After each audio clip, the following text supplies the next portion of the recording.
September 19 ତାରିଖ ଦିବସ 5 Nippon ସପ୍ତାହର ଶେଷ ଦିନ। ହ୍ୟାଲୋ ଫ୍ରେଣ୍ଡସ୍, ସମାଧାନ 100 ତରଫରୁ ମୁଁ ସୁକାନ୍ତ ମହାପାତ୍ର ଆପଣମାନଙ୍କୁ ସ୍ୱାଗତ ଜଣାଉଛି। ଭିଡ଼ିଓଟିକୁ ଲାଷ୍ଟ ପର୍ଯ୍ୟନ୍ତ ଦେଖନ୍ତୁ, ସ୍କିପ୍ କରନ୍ତୁ ନାହିଁ। ଏହି ଭିଡ଼ିଓ ମାଧ୍ୟମରେ ଆପଣମାନେ ଜାଣିପାରିବେ ନିପୁନ ସପ୍ତାହର ଆଜି ଶେଷ ଦିନରେ କ'ଣ ସବୁ କରିବାକୁ ପଡ଼ିବ, ପ୍ୟାରେଣ୍ଟାଲ ଇନଭଲଭମେଣ୍ଟ ଏବଂ ନିପୁନ ସପ୍ତାହର 5 ଦିନ ବ୍ୟାପୀ କାର୍ଯ୍ୟର ସମସ୍ତ ଡାଟା କିପରି ଓସେପାକୁ ଅପଲୋଡ଼ କରିବାର ତରିକା। ଫାଉଣ୍ଡେସନାଲ ଲିଟରେସି ଆଣ୍ଡ ନ୍ୟୁମେରିସି ବା FLNର ଲକ୍ଷ୍ୟ ହାସଲ କରିବା NEP 2020ର ମୂଳ ଲକ୍ଷ୍ୟ। ପିଲାମାନେ ସାକ୍ଷରତା ଓ ସଂଖ୍ୟାଜ୍ଞାନ ହାସଲ କରିବାରେ କେବଳ ଯେ ଶିକ୍ଷକ ଦାୟିତ୍ୱବାନ ହେବେ ତାହା ନୁହେଁ, ଏଥିରେ ପିତାମାତା ବିଶେଷ କରି ମାଆମାନଙ୍କୁ ସାମିଲ କରାଇବା ଲକ୍ଷ୍ୟ ନେଇ ଏହା କରାଯାଇଛି। ପଞ୍ଚମ ଦିବସରେ ଶିଶୁ ବାଟିକା ଓ FLN ଗ୍ରେଡର ପିଲାମାନଙ୍କର ପିତାମାତାକୁ ନେଇ ଏକ ମିଟିଂ ଆୟୋଜନ କରାଯିବ। 9ଟାରୁ 9ଟା 15 ମଧ୍ୟରେ ସମ୍ପୃକ୍ତ ବିଦ୍ୟାଳୟର ପ୍ରଧାନ ଶିକ୍ଷକ, FLN ଗ୍ରେଡର ପିଲା ଓ ଶିଶୁ ବାଟିକା ପିଲାମାନଙ୍କର ଅଭିଭାବକ ବା ପିତାମାତାମାନଙ୍କୁ ସ୍ୱାଗତ ଜଣାଇବେ। ନିପୁନ ଓଡ଼ିଶାର କାର୍ଯ୍ୟକ୍ରମରେ ପିତାମାତାଙ୍କ ଯୋଗଦାନ ଓ ସପୋର୍ଟକୁ ହାଇଲାଇଟ୍ କରାଇବେ।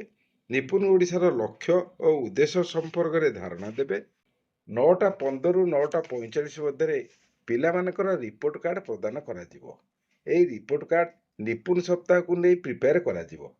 ଡେ 1 ଡେ 2ର ଲିଟରେସି, ଡେ 3 ଡେ 4ର ନ୍ୟୁମେରିସିରେ ପିଲାମାନଙ୍କୁ ଯାହା ପଢ଼ାଗଲା, ଯେଉଁ ଆକ୍ଟିଭିଟି ସବୁ କରାଗଲା, ସେଥିରେ ପିଲାମାନଙ୍କର ଆଚିଭମେଣ୍ଟକୁ ନେଇ ରିପୋର୍ଟ କାର୍ଡ଼ ପ୍ରସ୍ତୁତ କରାଯିବ। ପ୍ରତ୍ୟେକ ରିପୋର୍ଟ କାର୍ଡ଼ରେ ପିଲାଙ୍କର ଇଣ୍ଡିଭିଜୁଆଲି ପରଫର୍ମାନ୍ସ ଲିପିବଦ୍ଧ ରହିବ। 9ଟା 45ରୁ 10ଟା 30 ମଧ୍ୟରେ ଛାତ୍ରଛାତ୍ରୀ ଏବଂ ତାଙ୍କ ପିତାମାତାଙ୍କୁ ନେଇ ଗ୍ରୁପ ଗଠନ କରିବାକୁ ପଡ଼ିବ।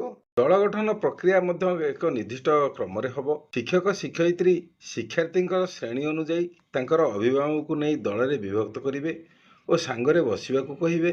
ଉଦାହରଣ ସ୍ୱରୂପ ଶିଶୁ ବାଟିକା ଓ ଶ୍ରେଣୀ 1ର ପିଲାମାନଙ୍କର ଅଭିଭାବକମାନେ ଦଳ 1ରେ, ଶ୍ରେଣୀ 2 ଓ 3ର ପିଲାମାନଙ୍କର ଅଭିଭାବକମାନେ ଦଳ 2ରେ ରହିବେ। ଯଦି ଅଧିକ ପିତାମାତା ଏହି ମିଟିଂରେ ଯୋଗ ଦେଇଥାନ୍ତି, ତେବେ ଏକାଧିକ ଦଳ ମଧ୍ୟ କରାଯାଇପାରିବ। ଗ୍ରୁପ ଗଠନ ପରେ ଷ୍ଟୋରି ଟେଲିଂ ସେସନ୍ ଆରମ୍ଭ ହେବ। ଏହି ପିତାମାତାମାନଙ୍କ ମଧ୍ୟରୁ ଜଣକୁ ଲିଡର ରୂପେ ବାଛି ଶିକ୍ଷକ ଏହି ସମୟରେ କେବଳ ଜଣେ ଗାଇଡ୍ ହିସାବରେ ତଦାରଖ କରିବେ। କାହାଣୀର ଲିଙ୍କଟିକୁ ଦେବେ କିମ୍ବା ରିପୋର୍ଟ କାର୍ଡ଼ରେ ଥିବା QR କୋଡ଼କୁ ସ୍କାନ୍ କରି କାହାଣୀ ଶୁଣିବା ପାଇଁ କହିବେ। ଏହି କାହାଣୀକୁ ନିଜ ହିସାବରେ ଉପସ୍ଥାପନା କରିବେ। କାହାଣୀ ଉପରେ ଆଲୋଚନା ପରେ ପିତାମାତାଙ୍କୁ କୁହାଯିବ କି ପ୍ରତିଦିନ ଏହିପରି ଶିକ୍ଷଣୀୟ କାହାଣୀ ନିଜ ପିଲାମାନଙ୍କୁ ଶୁଣାଇବେ। ଏଠାରେ ଉଦାହରଣ ସ୍ୱରୂପ ଗୋଟିଏ ଗପ ଦେଇଛି, ସେହି ଗପଟି ଅଭିଭାବକ ବା ପିତାମାତାଙ୍କ ମାଧ୍ୟମରେ ପଢ଼ାଇବେ, ନଚେତ୍ ଶିକ୍ଷକ ନିଜେ ଉପସ୍ଥାପନା କରିବେ। ବାଦଲଙ୍କ ଝଗଡ଼ା। ମୋନିକା ଅଗଣାରେ ବସିଥିଲା। ହଠାତ୍ ଜୋର ଜୋରରେ ବାଦଲ ଗର୍ଜିବାକୁ ଲାଗିଲା। ମୋନିକା ଉଠି ଦୌଡ଼ିଲା। ତାକୁ ଲାଗିଲା ଦୁଇଟି ବାଦଲ ନିଜ ନିଜ ଭିତରେ ଝଗଡ଼ା କରୁଛନ୍ତି। ଜଣେ ଅନ୍ୟ ଜଣଙ୍କ ଉପରେ ଚିଲ୍ଲାଉଛି, ଯେମିତି ସେ ଆଉ ତା ଭାଇ ଘରେ ଝଗଡ଼ା କରନ୍ତି ଆଉ ଚିଲ୍ଲାନ୍ତି। ଠିକ୍ ସେତିକିବେଳେ ବର୍ଷା ମଧ୍ୟ ହେବାକୁ ଲାଗିଲା। ମୋନିକା ଭାବିଲା, ନିଶ୍ଚୟ ଗୋଟିଏ ବାଦଲ ଅନ୍ୟଟିକୁ ବହୁତ ମାରିଥିବ, ଏଥିପାଇଁ ସେ କାନ୍ଦୁଛି। ବର୍ଷା ଚାଲୁ ରହିଥିବା ସମୟରେ ଧଳା ମେଘ ଖଣ୍ଡେ ଏକୁଟିଆ ଉଡ଼ି ଉଡ଼ି ଦୂରକୁ ଚାଲି ଯାଉଥିଲା। ସେ ଦୌଡ଼ିଗଲା ଆଉ ଉପରକୁ ଦେଖି ଚିଲେଇ କରି କହିଲା, ବା, କାହା ସହିତ ଏପରି ଝଗଡ଼ା କରି ଓ କନ୍ଦାଇ ଯିବା ଠିକ୍ ନୁହେଁ, କ୍ଷମା ତ ମାଗିନିଅ। ସେତିକିବେଳେ ବର୍ଷା ବନ୍ଦ ହୋଇଗଲା। ଏବେ ମୋନିକା ଖୁସି ଥିଲା ଯେ ତା ଭାଇ ଭଳି ବାଦଲମାନେ ମଧ୍ୟ ପରସ୍ପର ଭିତରେ ବୁଝାମଣା କରିନେଲେ। ଶିକ୍ଷକ ଏହି ଗପଟି କହିସାରିଲା ପରେ ପିତାମାତାଙ୍କ ଉପସ୍ଥିତିରେ ପିଲାମାନଙ୍କୁ କିଛି ପ୍ରଶ୍ନ ପଚାରିବେ। ଶିଶୁ ବାଟିକା ଓ ପ୍ରଥମ ଶ୍ରେଣୀ ପିଲାଙ୍କ ପାଇଁ ପ୍ରଶ୍ନ ରହିବ, ପିଲାମାନେ, ତୁମକୁ କାହାଣୀଟି ଭଲ ଲାଗିଲା? ଦ୍ୱିତୀୟରେ ରହିବ, ତୁମେ ଘରେ ରାଗିକି କଥା ହୁଅ, ରାଗିକି କଥା ହେବାଟା ଭୁଲ ନା ଠିକ୍? ତାପରେ ଦ୍ୱିତୀୟ ଓ ତୃତୀୟ ଶ୍ରେଣୀ ପାଇଁ ପ୍ରଶ୍ନ ରହିବ। ପ୍ରଶ୍ନ 1, କହିଲ ଦେଖି ଏ କାହାଣୀର କେଉଁ କେଉଁ ଚରିତ୍ର ଅଛନ୍ତି? ନମ୍ବର 2 ପ୍ରଶ୍ନ ରହିବ, ମୋନିକା ଏପରି କାହିଁକି ଲାଗିଲା ଯେ ବାଦଲମାନେ ପରସ୍ପର ଭିତରେ ଝଗଡ଼ା କରୁଛନ୍ତି? ଶିକ୍ଷକ ବା ଶିକ୍ଷୟିତ୍ରୀ ଏହି ପ୍ରଶ୍ନ ପିଲାମାନଙ୍କୁ ପଚାରି ପିଲାମାନେ କେତେ ଦୂର ଆଚିଭମେଣ୍ଟ କରିପାରିଲେ ଗାର୍ଡ଼ିଆନମାନେ ପାଖରେ ରହି ଜାଣିପାରିବେ ଯେ ତାଙ୍କ ପିଲା ଗପଟିକି ଶୁଣିଲା ପରେ କେତେ ଦୂର ତାକୁ ହୃଦୟଙ୍ଗମ କରିଛନ୍ତି। ସବୁ ସମୟରେ ଗାର୍ଡ଼ିଆନମାନେ ଶିକ୍ଷକମାନଙ୍କର ଦୋଷ ଦିଅନ୍ତି ଯେ ସେମାନେ ଠିକ୍ ଭାବେ ପଢ଼ାଉନାହାନ୍ତି ବା ପିଲାମାନେ ଠିକ୍ ଭାବେ ବୁଝିପାରୁନାହାନ୍ତି। ଏବେ ନିଜେ ଉପସ୍ଥିତ ରହି ସେମାନେ ଜାଣିପାରିବେ ଯେ ତାଙ୍କ ପିଲାଙ୍କର ପରଫର୍ମାନ୍ସ କ'ଣ, ଶୁଣିଲା ପରେ ସେ କେତେ ଦୂର ମନେ ରଖିପାରୁଛନ୍ତି। ଏହି କାର୍ଯ୍ୟକ୍ରମର ଶେଷ ଦିନରେ ଅର୍ଥାତ୍ ଡେ 5ର ଏଣ୍ଡରେ ଏହି ନିପୁଣ ସପ୍ତାହରେ ଯାହା ସବୁ ପଢ଼ାଗଲା ତାର ଭିଡ଼ିଓ ଫଟୋ ଅପଲୋଡ଼ ଏକ ନିର୍ଦ୍ଦିଷ୍ଟ ଲିଙ୍କ ମାଧ୍ୟମରେ କରିବାକୁ ପଡ଼ିବ। କମ୍ୟୁନିଟି ଆଣ୍ଡ ପ୍ୟାରେଣ୍ଟସ୍ ପାର୍ଟିସିପେସନ୍ ଓ ସ୍କୁଲକୁ ଭିଜିଟ୍ କରିଥିବା ଅଫିସିଆଲଙ୍କ ସମ୍ବନ୍ଧରେ ତଥ୍ୟ ଏହି ଫର୍ମ ମାଧ୍ୟମରେ ଫିଲ୍ଅପ୍ କରି ଅପଲୋଡ଼ କରିବାକୁ ପଡ଼ିବ। ଅପଲୋଡ଼ ସମୟରେ ମନେକରି ଧ୍ୟାନ ଦିଅନ୍ତୁ, ଯେଉଁଠାରେ ଷ୍ଟାର ସିମ୍ବଲ ଅଛି ତାହାକୁ ପୂରଣ କରିବା ମ୍ୟାଣ୍ଡେଟୋରୀ। ସେକ୍ସନ 1ରେ ବେସିକ୍ ଇନଫର୍ମେସନ୍, ଯେଉଁଥିରେ ଡିଷ୍ଟ୍ରିକ୍ଟ ନେମ୍, ବ୍ଲକ ନେମ୍, ସ୍କୁଲର UDISE, date of visit, name of the official କିଏ ଭିଜିଟ୍ କରିଥିଲେ, ତାଙ୍କର ଡେଜିନେସନ୍। ନମ୍ବର 2ରେ ରହିବ ସ୍କୁଲ ଲେବୁଲ implementation, was the day wise activity numeracy, literacy, parental engagement, conduct as per the schedule, କରିଛନ୍ତି କି ନାହିଁ ୟେସ୍ ଅର୍ ନୋରେ ଆପଣ ଟିକ୍ କରିବେ। Which grade cover, grade 1, grade 2, grade 3, ଏଠି ତ 3ଟାକ ଗ୍ରେଡ୍ କଭର କରିବା ପାଇଁ କହିଛି ଏବଂ ସବୁଯାକ ଷ୍ଟାର ମାର୍କ ଅଛି, ଯାହା ବି ହେଲେ ଏହାକୁ ଫିଲ୍ଅପ୍ କରିବାକୁ ପଡ଼ିବ। Material of TLM used or not, ତେଣୁ ୟେସ୍ ଅର୍ ନୋ, ତେଣୁ ୟେସ୍ ତ କରିବାକୁ ପଡ଼ିବ ଯେହେତୁ ଆମେ ମେଟେରିଆଲ ୟୁଜ୍ କରିକି ସେ ନିପୁଣ ସପ୍ତାହକୁ ପାଳନ କରିଛେ। ତାପରେ student participant, mention approximate number of student parents in classroom on the day of observation by visit. How was the environment student engaged during ନିପୁଣ ସପ୍ତାହ activities? High, moderate, low. ତେଣୁ ଏଠାରେ ଯାହା ଆପଣଙ୍କର ହେଇଥିବ ସେ ଅନୁସାରେ ଫିଲ୍ଅପ୍ କରିବେ। ତାପରେ ଆସିଲା teacher role, where the classroom activities conducted by the teacher as per the given guidelines? Yes, no. ତେଣୁ ଗାଇଡ଼ଲାଇନ୍ ଅନୁଯାୟୀ ସେମାନେ କରିଛନ୍ତି କି ନାହିଁ ଏଠାରେ ମେନସନ୍ କରିବାକୁ ପଡ଼ିବ।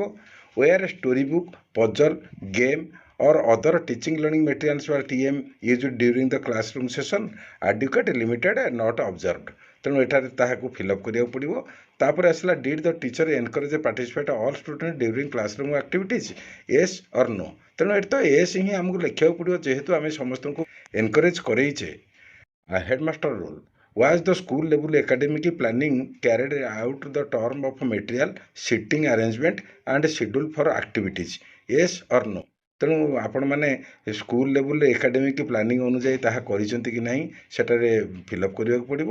Was parental community envelope facilities in the school activity, ସେମାନଙ୍କର ପିତାମାତା ବା କମ୍ୟୁନିଟି ଏଥିରେ ଏନଭଲପ୍ ହେଇଛନ୍ତି କି ନାହିଁ ୟେସ୍ ନୋରେ ଆପଣ ମେନସନ୍ କରିବେ।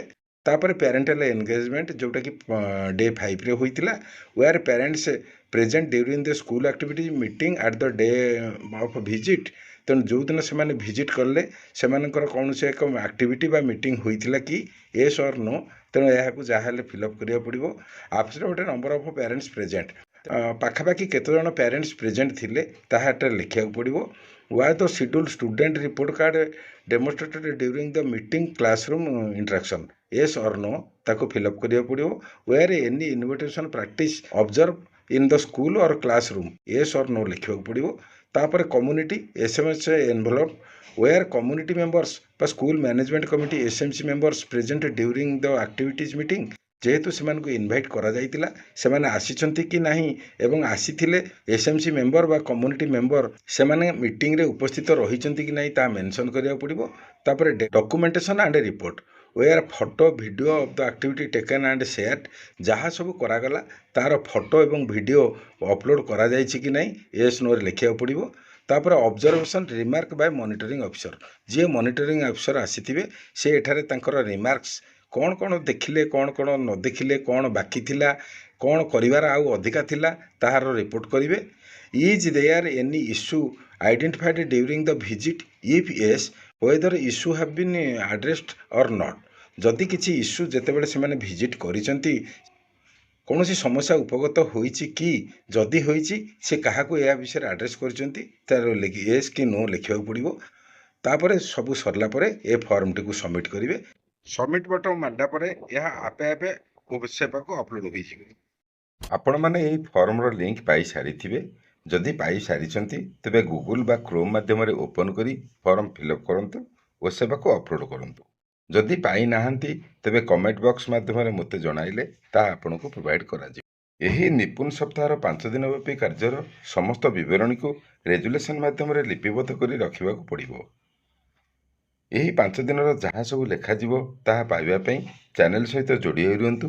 ଯେଉଁମାନେ ଫାର୍ଷ୍ଟ ଟାଇମ୍ ସାଇଟ୍ଟିକୁ ଭିଜିଟ୍ କରିଛନ୍ତି ସେମାନେ ସବସ୍କ୍ରାଇବ୍ କରି ବେଲ୍ ଆଇକନ୍ରେ ଅଲ୍ କ୍ଲିକ୍ କରନ୍ତୁ, ଯାହାଫଳରେ ଯେଉଁ ନୂଆ ଭିଡ଼ିଓ ଅପଲୋଡ଼ ହେବ ତାର ନୋଟିଫିକେସନ୍ ଫାଷ୍ଟ ଆପଣଙ୍କ ପାଖରେ ପହଞ୍ଚିପାରିବ। ଲାଇକ୍ କରନ୍ତୁ ଏବଂ ଅନ୍ୟ ବନ୍ଧୁମାନଙ୍କୁ ସେୟାର କରନ୍ତୁ।